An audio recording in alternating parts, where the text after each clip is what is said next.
Want to make sure everyone is paying attention. I obviously want to start with the situation in Haiti. And the United States strongly condemns, as you heard from President Biden earlier today, the assassination of President Jovenel Moïse and the attack on First Lady Martine Moïse in Haiti. We extend our deepest condolences to President Moïse's family and his loved ones and to the people of Haiti in the midst of this tragedy. Those who seek to accomplish their political goals through violence and by subverting the rule of law will not succeed in thwarting the Haitian people and their desire for a brighter future. We urge Haitian authorities to bring those responsible to justice. The United States calls on all political parties, civil society groups, and stakeholders to echo what we've heard from Acting Prime Minister Claude Joseph's call for calm and to work together in the wake of this tragedy and to ensure peace and democratic governance. So with that, I am happy to take your questions. So just before returning to Haiti, I got an extremely brief thing on something else, but it's a logistical thing kind of, and that's the Hong Kong consulate, which has been closed for a couple of days now because of a COVID case. Has that spread, do you know? Is there anything more you can say about that? I'm not in a position. And I only ask this now because I forget about it. I understand. I'm not in a position to offer an update on the operating status there. As you know, our embassies and posts around the world are constantly calibrating their operations given the state of COVID or any other issue that may affect the workforce, but I don't have an update to offer. On Haiti, then, is there any, this isn't exactly, it's bad, but it's not exactly a coup. I mean, it's not the government hasn't been overthrown or anything like that. So is there any implication, assistance-wise or any other wise, for Haiti related to the administration policy towards Haiti?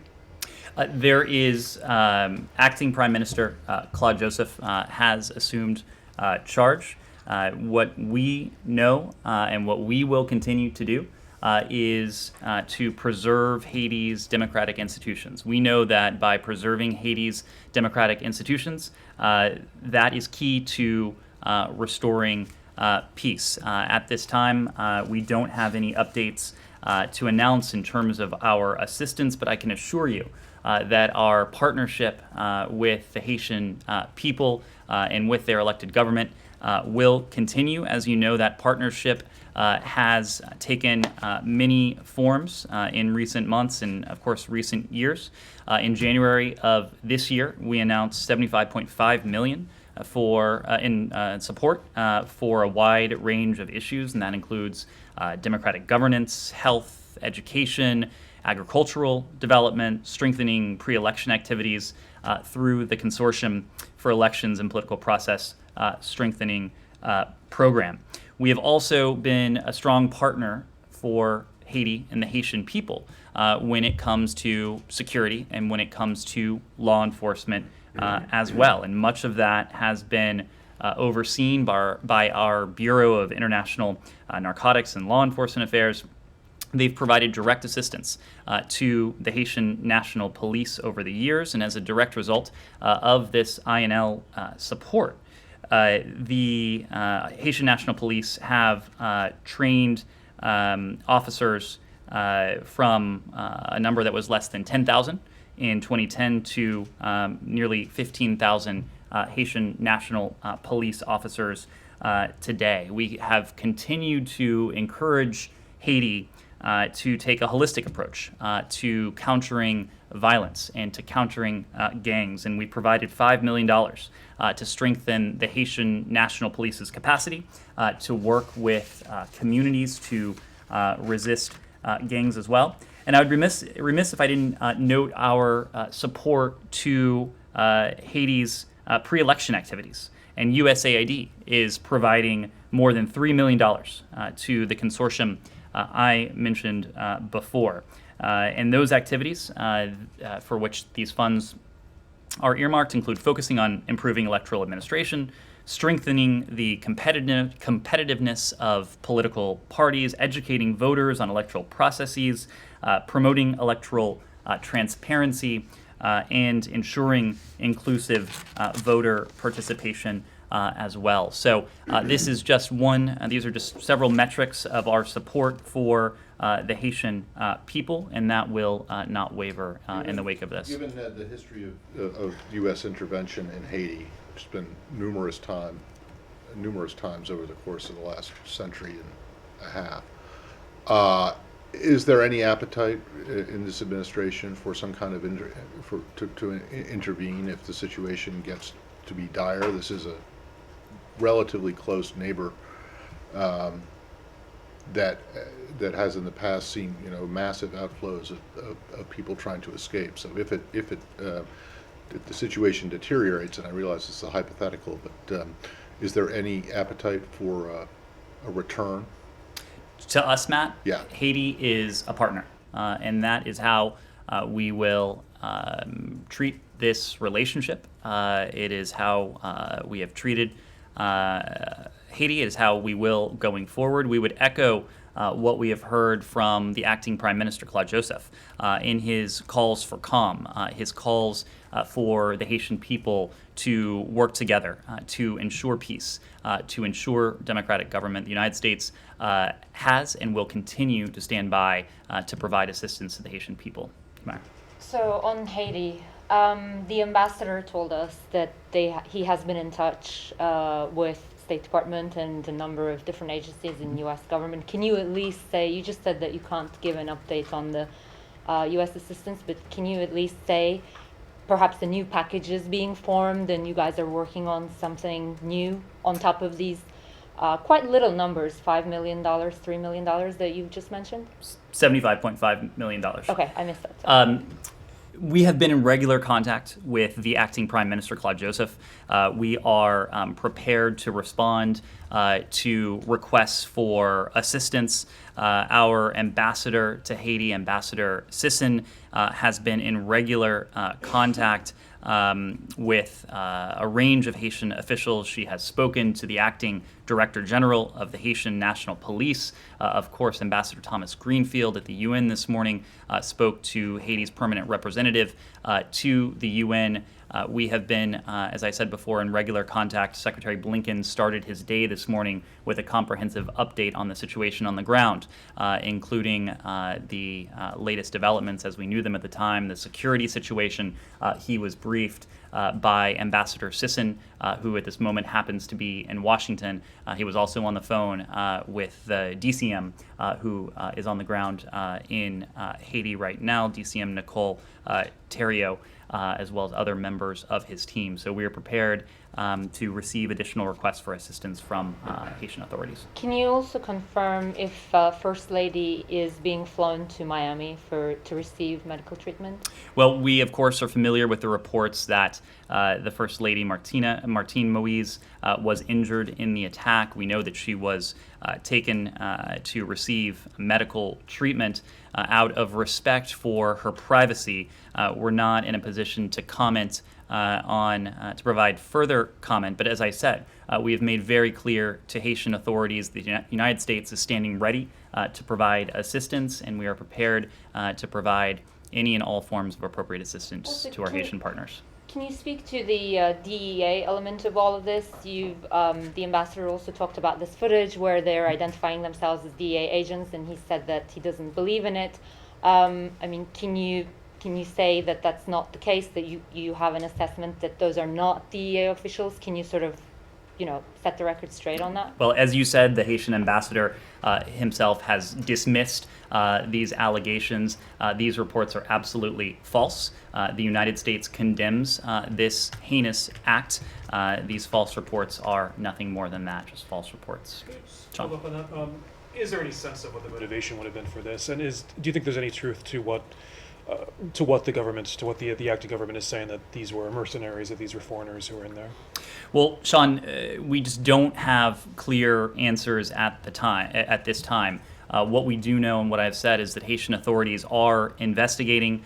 We stand ready to offer assistance to that investigation, but obviously we're going to let that investigation play out, and of course the Haitian authorities are in the lead on that investigation. Just one more thing on that. You earlier this year you were mentioning about the elections in Haiti, and you called for them to go ahead and schedule later this year. Is it still the view of the United States that that elections in September are a good idea? It is still the view of the United States that elections this year should proceed. We know that free and fair elections are the democratic path towards ending Haiti's irregular and prolonged rule by decree and restoring its parliament, which as of now has lapsed. Free and fair presidential elections will facilitate a peaceful transfer of power to a newly elected president as well. We've, as you know, and as you've heard me say and others say, we have urged Haitian government and political stakeholders repeatedly, both in public and in private, to reach a political accord in order to ensure those legislative and presidential elections take place later this year. Yes. Thank you. Nazira Karimi, Afghan independence journalist. Sure. Let's stay in Haiti for just a moment. I will Can come I back to you. change the subject? I'll come back to you if that's okay. Sure. We'll take a No couple more problem. on Haiti. Yeah, just two questions about Haiti. I want to ask this a slightly different way. Can you confirm that there currently is a pending request for defense equipment from Haiti? We expect to be in receipt of formal requests. We stand ready to receive them, but as of right now, I'm not in a position to confirm that we've received a formal request. Okay, and what was the administration's position on the president's legitimacy as a leader of the country? Obviously, the opposition says his 5-year term expired last February. The Haitian constitution is clear on this point. As we've said, we supported elections later this year. We still support those elections later this year, believing and knowing that President Moise's term was to end next year. Quick question on Haiti. The current U.S. ambassador to Haiti has been nominated to a different position at the State Department. Is there any plan to speed up the process to naming a new ambassador to that country? Well, as you know, Ambassador Sisson is still in that role.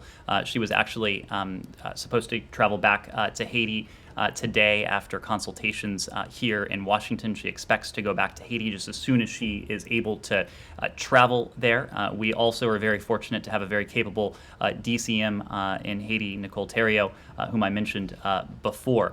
So if and when Ambassador Sisson moves on to her next role, I can assure you we will have a very capable leader in charge of our post in Port-au-Prince. And I have a quick question, asking slightly different way. So the Haiti's Prime Minister and Ambassador said the attackers were foreigners. If that is so, does the U.S. have any measure in place to prevent them from escaping to the United States? So this is another investigative question, and unfortunately, the investigation, of course, is in the early phases. We are ready and willing to support Haitian authorities in that investigation, which they are leading, but we will have to refer investigative questions to Haitian authorities, again reiterating that we are willing to cooperate with any requests they may put forward. Thank you. Thanks. Yes, Haiti still? No. Anything else on Haiti? I will come back to you on Afghanistan, yes. Sure. Thank you. Nazira Azim Karimi, Afghan journalist. As you know, sir, since US and NATO withdraw their soldier in Afghanistan, it's very complicated. The Afghan people, they are very worried. And recently, Iran hosted the Taliban and Afghan official for a meeting. Today, they already had a meeting. Any comment about that? And the meantime, Taliban attacked to Badghis province. Of course, it's very dangerous. Do you think that it's not against the agreement between US and Taliban in Doha, Qatar? Well, when it comes to the Iran-hosted talks, we're of course aware that Iran has hosted a meeting between the Taliban and the Islamic Republic negotiating teams. This is what we've always said, that Afghanistan's neighbors and countries in the region, they too have a stake in Afghanistan's future. They need to use their influence in ways that are positive, in ways that are constructive, in ways that promote the cause of peace, in ways that support the people of Afghanistan.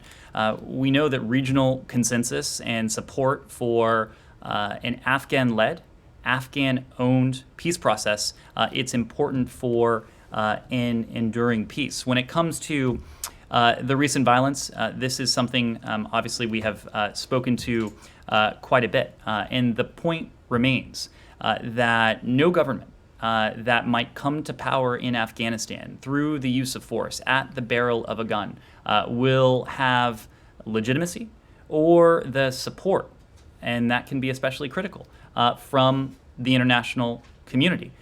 Nor would a government that comes to power by force have the support of the people of Afghanistan. And what we ultimately hope to help support and will seek to help support is a just and durable settlement. Every party has an interest in a settlement being durable. The Afghan people have been burdened and in many cases brutalized by 40 years of civil war. The United States is supporting the efforts ongoing in Doha right now between the parties, where the parties are in fact still meeting, still talking, to see to it that we can have a just and durable settlement and a comprehensive ceasefire to finally see an end to this violence. Yes. And Istanbul conference is still postponed. Are you still optimistic? Well, obviously the talks in Doha are ongoing. The parties continue to meet in Doha. We're grateful for Qatar's role and Qatar's role in hosting those talks. We do welcome Turkey, Qatar, and the UN's outstanding offer to host negotiations between the parties. But I don't have any updates to share at that time, especially knowing that talks are ongoing in Doha. Will? Yes, please. Go ahead, Will. On Iran? Sure. Well, that's sort of can I just follow up briefly? You mentioned about the Iranian role. Could I just Yes. pursue that a little bit? Sure. After September 11th, obviously there's some coordination between the United States and Iran regarding Afghanistan. What's your assessment now of Iran's role in Afghanistan? Are you at all hopeful for a positive, from the U.S. perspective, a positive role for Iran in Afghanistan in the future? Well, look, I wouldn't characterize us as hopeful. I wouldn't characterize us as pessimistic. I would characterize us as knowing that in order for there to be a just and durable peace in Afghanistan, Afghanistan's neighbors need to play a constructive role. What Iran is trying to do, or is in the process of doing by hosting this meeting, may be constructive. I think the jury is still out. This is obviously not something we have discussed with the Iranians, other than by making the point very publicly that Afghanistan's neighbors need to be responsible stakeholders. For too long, many of Afghanistan's neighbors have been happy to see the United States engaged, and the United States alone engaged. If there is to be a just and durable settlement and a comprehensive ceasefire, it needs to be supported by Afghanistan's neighbors, and we hope to see them act responsibly. Yep. Following up on Iran, Sure. You mentioned the talks in Vienna yesterday, the interrupted talks. Are you certain those talks are going to resume? Have they hit a snag? You mentioned consultations. What are the consultations about? Is it about the new president-elect Raisi, or some of Iran's behavior in the region, or some of the political backdrop and concerns that are bubbling up? Can we absolutely commit that those talks are going to continue, and when do you think we might see that? What I would say is I would need to direct you to the Iranians for feedback on their consultations, what's going on in their capital. I can tell you from our part, the team has been back here at the department, meeting with officials throughout the building, including with Secretary Blinken, updating him on the progress of those talks. Of course, nothing is certain in the world of diplomacy, but I think we have every expectation that there will be a seventh round of talks at the appropriate moment, at the right time, and our team looks forward to being engaged in that next round of talks when it does begin. So have the consultations with the U.S. team in its capital, those are finished now? We are. I think you're just waiting for the Europeans to say, okay, come on, guys, but let's go back to Vienna. Well, of course, the team continues to remain here, continues to engage in discussions, continues to do important work from the department. But that team will be ready, will be prepared to travel back to Vienna when there's a 7th round of talks. Yes. Secretary Blinken met with his French and Saudi counterparts on the sidelines of the G20 regarding Lebanon, but apart from his tweet, no further details had been provided. Tomorrow, the U.S. and French ambassadors to Lebanon are heading to Saudi, and what seems to be a rare diplomatic move. Where does this trilateral coordination stand, and what's Washington hoping to convey during these meetings? Well, you're right, and I can confirm that our ambassador to Lebanon, Dorothy Shea, will in fact travel alongside the French ambassador to Lebanon, Anne Griot, to Saudi Arabia for meetings with Saudi officials on July 8th. This visit does follow the trilateral consultation that Secretary Blinken had with his French and Saudi counterparts, Foreign Minister Le Drian and Saudi Foreign Minister bin Farhan on June 29th when we were in Matera for the G20. During her meetings in Saudi Arabia, I expect Ambassador Shea will discuss the gravity of the situation in Lebanon. She'll emphasize the importance of humanitarian assistance to the Lebanese people, as well as increased support for the Lebanese armed forces and internal security forces, in partnership with her French and Saudi counterparts. Ambassador Shea will also continue to develop that trilateral diplomatic strategy. And that strategy is focused on government formation. It's focused on the imperative of undertaking urgent and necessary reforms that the people of Lebanon so desperately need. As we have said before, Lebanon's leaders need to come together, need to do the right thing, need to put aside political bickering and squabbling for the benefit of the Lebanese people. Ambassador Shea will also use the occasion to reiterate the commitment of the United States to helping the people of Lebanon, and she will highlight some of the good work of the over $3.7 billion in economic, humanitarian, and security assistance that the United States has contributed since 2016 and what that has supported. Yes, please. And separately, yesterday you mentioned the Saudi Deputy Defense Minister would be at state today. Could you confirm any meetings he had or will have today and how those discussions went or what they're expected to touch on? Sure. So as we did confirm yesterday, the Saudi Deputy Defense Minister Khalid bin Salman is in Washington for a series of meetings. He has so far met with our Special Envoy for the Horn of Africa, Ambassador Feltman. He's also met with Special Envoy for Yemen, Tim Linderking. In terms of the former Special Envoy Feltman and KBS discussed the situation in Ethiopia and areas where the United States and Saudi Arabia could potentially cooperate to address the crisis and to mitigate instability in the broader region. They also agreed to continue a dialogue on mechanisms to promote peace, security, and prosperity in the Red Sea. As you know, Ambassador Feltman was recently in the Gulf discussing the situation in the Horn of Africa, and this was a continuation of that. With Special Envoy Linderking, he took part in a meeting yesterday to discuss steps to mitigate the ongoing humanitarian crisis in Yemen and steps necessary to end the conflict there, including steps that would ease restrictions at Hodeidah Port and Sana'a Airport. Special Envoy Linderking stressed the need for continued Saudi engagement on Yemen, allowing space for nationwide comprehensive ceasefire, followed by a transition to a Yemeni political process that would lead to a permanent solution to this conflict. Additionally, Special Envoy Linderking recognized Saudi Arabia for its efforts to improve implementation of the Riyadh Agreement, and he agreed that both the Republic of Yemen government and the Southern Transition Council must continue to negotiate so that the Yemeni government can return to Aden to provide the essential services the Yemeni people need and deserve. The Deputy Defense Minister will be in the building later today. He'll be meeting with a couple senior State Department officials during that session. Will he see the secretary? I expect the Secretary will have a chance to take part in part of that meeting, yes. When you talk about urgent and necessary reforms needed in Lebanon, could you give us an example or two of what the most urgent and most necessary reforms are? Well, it's certainly urgent that Lebanon's leaders set aside their political differences to form a government that is cohesive and a government that is responsive to the needs of the international people. Corruption, impunity, lawlessness have dogged successive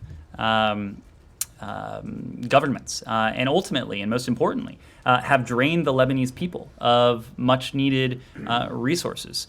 So as a initial and necessary step, Lebanon's leaders need to put the interests of their people first. That's what we're calling for. That's what we hope to see. But does that mean, what you talked about ending or at least trying to fight corruption and the other impunity and that kind of thing, those are pretty tall orders and that can't be really done overnight. So am I wrong in thinking that what you're saying is that the first order of business needs to be the formation of a new government that represents and can respond to the demands of the people?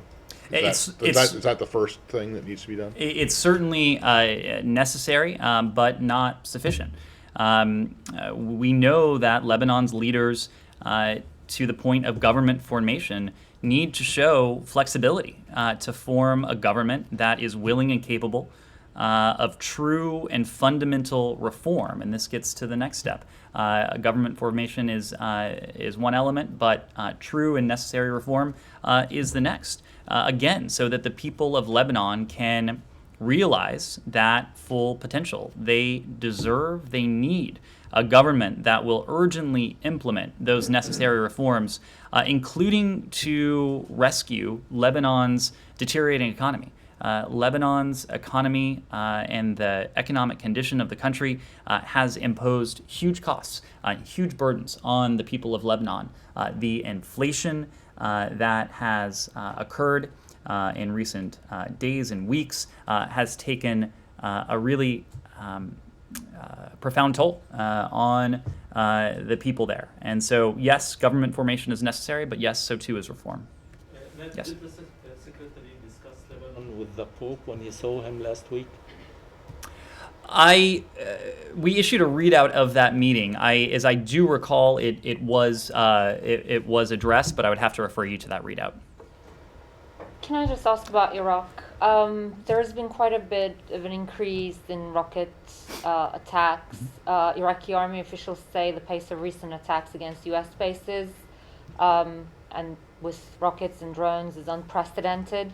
Why do you think that is on the rise at this particular moment? What is your assessment on who's behind it? Well, I'd have to correct one thing you said. There are no U.S. bases in Iraq. Sorry, There are a limited number of U.S. and other coalition advisors at Iraqi bases, at Iraqi government invitation, that in turn assist and enable Iraqi security forces to confront the remnants of ISIS. Look, I wouldn't want to speak to the motivation of these attacks. I will say that what we recognize is that these attacks reflect and are representative of the threat that Iran-backed militias present fundamentally to Iraq's sovereignty, into Iraq's stability. Do you know for a fact that they're carried out by Iranian-backed militias? These attacks over the past couple of days? So obviously there have been recent attacks, and I wouldn't want to prejudge investigations that are ongoing. But as we have said in the context of attacks that have taken place in recent months, they have been carried out by Iran-backed militias, and President Biden in turn has responded. In different ways, but of course, perhaps most visibly by authorizing the military strikes most recently, late last month, but also before that as well on Iran-backed militia infrastructure in Iraq and Syria. Yes? I want to confirm an information that I got from Brazilian government. Is the U.S. planning to send more vaccines directly to Brazil in the coming 2 weeks? If yes, how many vaccines? And when are they getting to Brazil? And also, I would like to know when is the U.S. planning to pick the new ambassador to Brazil, and what is the profile that you are looking for, if a political pick or a diplomat, a career diplomat? Well, to your first question, we were very pleased to have been able to deliver 3 million doses of Johnson & Johnson COVID vaccines that arrived in Campinas, Brazil, late last month, June 25th, I believe it was. Presently, as you know, we're working to support the delivery of the 80 million doses from our own supply that President Biden pledged to allocate mid last month. We'll donate additional doses throughout the summer months as supply becomes available. In doing so, our principles are standard and transparent, and that includes maximizing the number of safe and effective vaccines available equitably for the greatest number of countries and for those most at risk within their countries. It includes preparing for surges and prioritizing healthcare workers and other vulnerable populations based on public health data and acknowledged best practices, and helping countries in need, including our neighbors. And of course, Brazil is an important partner of ours in the hemisphere. We have provided non-vaccine support to Brazil in the context of the COVID pandemic as well. And that brings me to your second question. Because Brazil is such an important partner of the United States, while I can't give you a name or I can't give you a time frame, I assure you that the next U.S. ambassador to Brazil will be someone who has the trust and confidence of Secretary Blinken and the trust and confidence of President Biden. That person will be charged with an incredibly important relationship, and as soon as we have more details, we'll be sure to share them. Or is there a timeline for this? Other countries who don't have Well, who don't have the support of the president. I am speaking in the context of Brazil and an important partner. Rich in the back. Thanks, Ned. Indo-Pacific Coordinator Kirk Campbell said that any Chinese move against Taiwan would be catastrophic and that this administration is sending a clear message of deterrence. China's foreign ministry today responded, warning the U.S. to tread carefully on this issue. Can we expect the U.S. to continue to send this clear message of deterrence, or perhaps an even clearer message of deterrence going forward? Well, the United States will continue to support a peaceful resolution of cross-strait issues consistent with the longstanding wishes of and the best interests of the people on Taiwan. And we have repeatedly urged Beijing to cease its military, its diplomatic, its economic pressure against Taiwan, and instead to engage in meaningful dialogue with Taiwan. Secretary Blinken has addressed the question. He has repeatedly said it would be a profound mistake by any party to try and remake that status quo with the use of force. Our commitment to Taiwan is rock solid, and we believe that commitment contributes to the maintenance of peace and stability across the Taiwan Strait and within the broader region. For 4 decades, American policy has been consistent. The One China policy is guided by the Taiwan Relations Act, the 3 joint communiques, the 6 assurances provided to Taipei.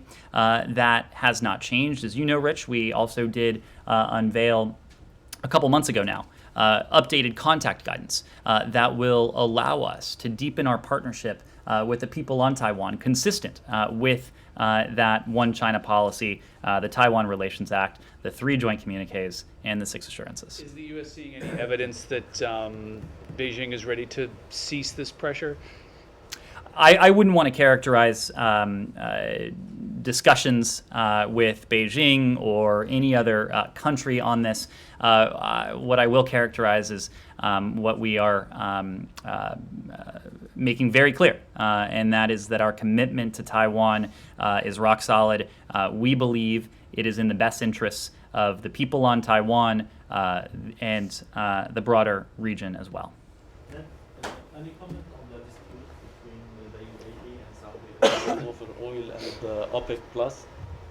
I believe you've heard from the White House on this, and I think they had an opportunity to discuss this again yesterday. U.S. officials are closely monitoring these talks, closely watching the progress. We've been in touch with several of the parties involved. Let me move it around. Yes. On Syria, can you give us an update on negotiations on the cross-border resolution? And given that this is an issue that comes up year after year, has the Biden administration, as part of its Syria policy, given any consideration to finding a longer-term solution to aid delivery? So to your second question, this is, to us, not a question about geopolitics or bilateral relations with any other member of the UN Security Council, or political dynamics on the Council. To us, this is fundamentally a question of the humanitarian interests of the Syrian people. This boils down to a question of livelihoods and a question of lives for the people of Syria. And that's why we are and have been acting so urgently now that there are just a few days left until the last remaining humanitarian crossing is set to expire. We've been very clear, again, because of the human stakes, the potential human costs of this, millions of Syrians, women, children, men, that the Security Council must renew and expand humanitarian access provided by Bab al-Hawa for 12 months. And we know we must do it now because, of course, the expiration is coming up. The people of Syria have been brutalized by the Assad regime. They have been further buffeted by the COVID pandemic. What we seek to do, and again, this is not about politics, this is not about geopolitics, this is not about interstate relations, this is not about great powers. But what we seek to do is to help the people of Syria, millions of whom are at risk of starvation if this last remaining humanitarian crossing is shamefully and tragically allowed to expire. These discussions have been ongoing at the UN. Of course, Ambassador Thomas Greenfield spoke to this yesterday. She has been engaged privately with the Security Council, and I have every expectation that she will continue to be engaged as will the broader department and the fuller administration. As you know, this was one of the issues that President Biden raised directly with President Putin at the summit. Again, putting it in terms not in terms of interstate relations, but in terms of the human costs and the human toll of this. On that, has the U.S. actually made any progress in convincing Russia to agree to a renewal? I wouldn't want to characterize discussions that have been behind closed doors. I would refer you to the Russian Federation for their position on this, but I think it goes without saying that any responsible country should be in favor of saving lives, and this is what this is about. Yes, I your Yes, another question about Pakistan policy. Last week, Prime Minister Imran Khan was a little mad, and he said he criticized United States that United States had been defeated in Afghanistan, and he will not allow CIA base in Pakistan. And also he mentioned that we will not anymore control on Pakistan anymore. If Taliban try to get the power by force, we will not support them. And I don't know what's their relationship. Still, Pakistan has influences to Taliban to bring them on the table in this sensitive time in Doha.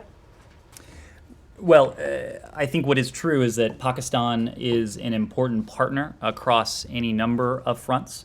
Of course, we have shared interests when it comes to Afghanistan, when it comes to peace and stability in Afghanistan.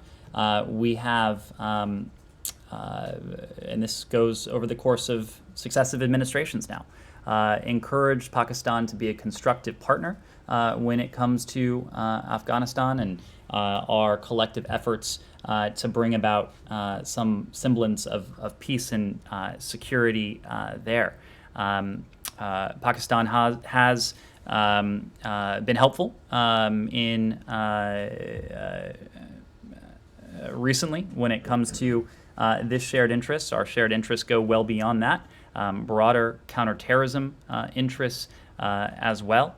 Not to mention the people-to-people ties that unite our two countries. But this also goes back to, I think, where we started with your earlier question, that what we know to be true is that all of Afghanistan's neighbors need to play a constructive role in helping to bring about a just and durable political settlements, as well as a comprehensive ceasefire.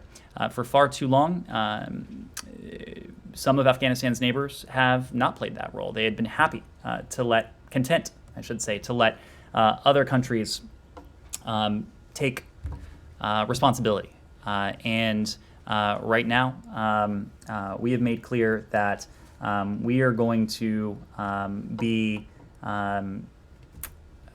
working very closely to ensure that Afghanistan's neighbors do play that constructive role, knowing that it will be a necessary ingredient to what I think we all collectively hope to see in Afghanistan. Yes, Sean. Different issue on China. WeChat, the popular social media forum. There have been reports that there have been the deletion of LGBTQ content from WeChat. Do you have any comment on that? Does this signal at all a worsening of the climate for sexual minorities in China? Well, we are aware of reports that WeChat has deleted several accounts carrying public views of LGBTQI plus topics, and we're concerned by that the PRC has restricted the social media accounts of LGBTQI plus student groups and NGOs that were merely expressing their views, exercising their right to freedom of expression and freedom of speech. We oppose the use of network restrictions to suppress freedom of expression online. It does not matter to us whether that is in China or anywhere else. We oppose it universally. U.S.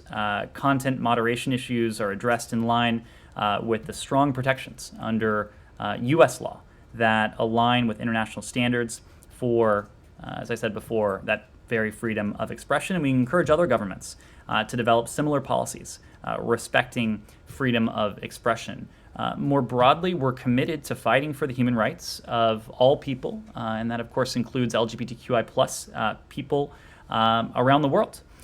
This administration is taking measures to ensure that U.S. diplomacy promotes and protects those rights. As you know, on February 5th, President Biden signed a presidential memorandum making it the policy of the United States to protect and to promote LGBTQI plus rights around the world. Yeah, does that, when you talk about universality of this and you oppose the use of network restrictions to block any content related to politics, yeah, you know. Well, I didn't say any content. Consistent with the right to freedom of expression. Right. Okay. Well, you know, I know this is the State Department, and you speak on behalf of the administration, but domestically, you know, today, I think somewhere out there, a certain former president has filed lawsuits against several companies that are similar to WeChat and what they do for blocking his. So if that was taking place, if that kind of thing was taking place in another country where you had a remit or a responsibility, would you oppose those kinds of restrictions by private companies on free speech? Matt, we believe deeply in the principle of freedom of expression, whether that is at home, whether that is around the world. Obviously, your question has a political tint to it, so I will. I don't need to have a political tint. It's just that it's kind of an obvious question to ask, even if the State Department doesn't do things domestically. But when you speak on behalf of the administration and talk about the president signing legislation that applies domestically. I just wonder if this is the kind, if there was censorship of political views on the left or the right in Well, another wait. country, you would oppose it. Well, correct? what I mentioned was a presidential memorandum that contours our foreign policy. No, I get that, but if you saw this kind of, when you're talking about WeChat, if that was restrictions on political views either on the left or right or radical centrists, I don't know, whoever, you would oppose it, correct? Freedom of expression is something that we protect and that we promote around the world. The right of people everywhere to live in safety and security is also something we believe deeply in. When it comes to U.S. Social media companies or internet service providers, I'd have to refer you to them to speak to their policies. Thank you. Thank you very much, everyone.